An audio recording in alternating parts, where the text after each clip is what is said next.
Boom. Hey internets, Remy emailed me, and you guys can email me too at hi@jonphenom.com.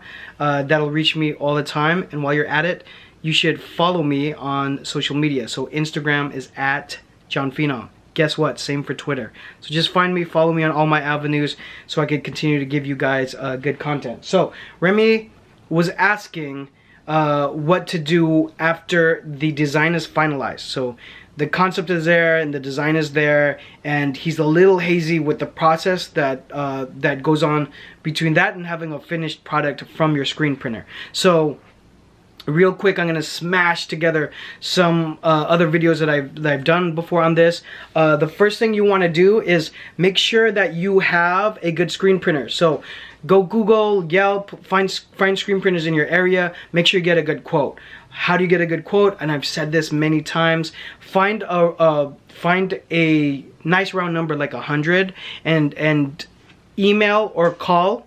Email works better because they're gonna give you a written response, and then you can bring them together in a spreadsheet and just see which ones are giving you the best price. And I just say 100 because they're gonna give you a solid number for that, so you could easily see divided by 100, this is how much each shirt would cost.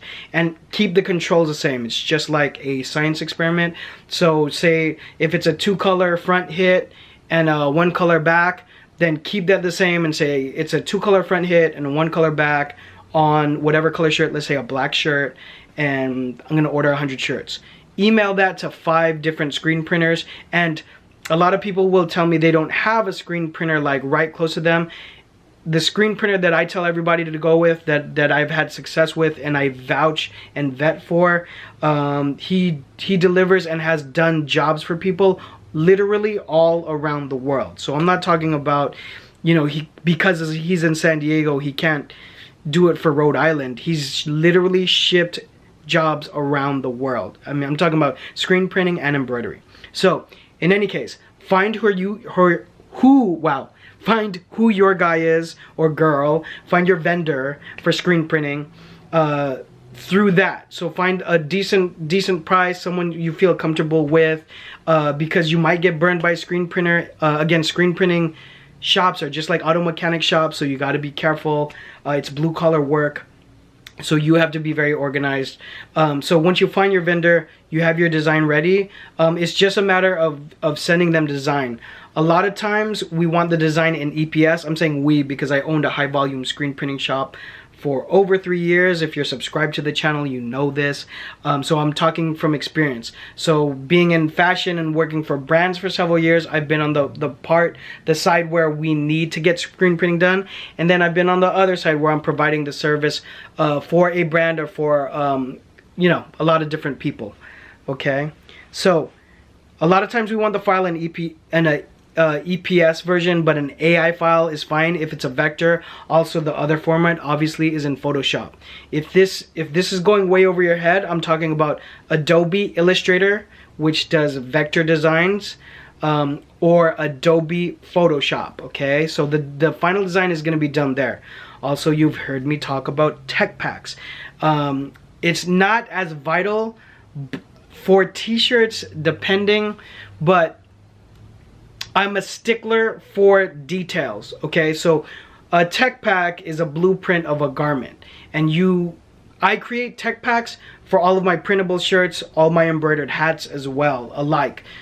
Whether it's a snowboard jacket that has 2 layers, so it turns out to be a 10-page tech pack of specifications, colorways, measurements, and all of that, or a 1-page tech pack for a screen printed shirt that just has a front logo or a front hit of graphic image in the front.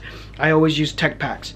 So make sure your artwork is the 100% scale size that you want it to be on the shirt. Other than that, the only other details is, are you going to have a printed neck label? So you're going to need a graphic for that. Typically shops will want it to be under or under 2.5 inches square, depending. Just talk to the screen printer that you go with. They're going to give you the dimensions for their standard size screen and also for neck hits and sleeve hits. So if you're doing something on a sleeve, remember, don't just give them some random artwork.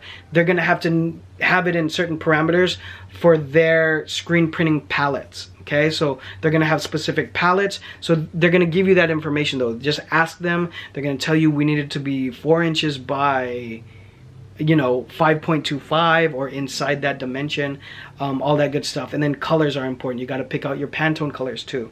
So if all of this is kind of going over your head, just kind of Google it and look more into it. But these are the details that you got to look at when you're starting to get your designs ready for the screen printer. These are some things they might ask you about. And a lot of the screen printers will have an in-house graphic designer, so they'll walk you through all of these things. So all these buzzwords that I just said, the designer's gonna repeat the same thing. I mean, you're gonna say, hey, some guy on the internet told me this or that, and he's gonna walk you through the same thing, okay? And don't be scared to ask details about pricing, film output, if they have a setup charge.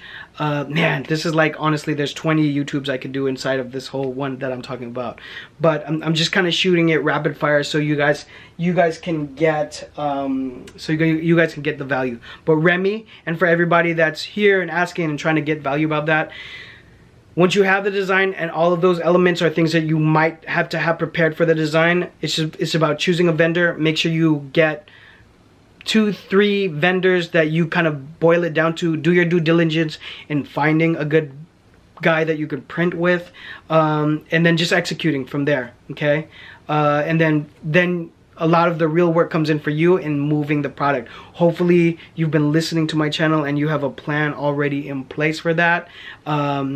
Hopefully. But in any case, I could always help you if you want one-on-one consulting, for sure. I've helped people get out of holes, or at the very, very least, give them visibility so they can make a better decision in trying to get out of a bad bind. Okay? Hope that helps. Anything you guys want to talk about, anything you want to talk about, AMA, drop it all down below. If you have a question on anything, you have an experience to share with the community, drop it down below. Let's like the video. Let's like it. Hit right 1, 2, there you go. Like the video. Follow me at Jon Phenom for the best updates on everything that I'm talking about and cross-platform, okay? Because I'm gonna be sharing stuff and doing Facebook Live and all of that. So follow the kid. Subscribe if this is your first time watching my video. You guys should subscribe. Other than that, I'll see you guys on the next video. Bye.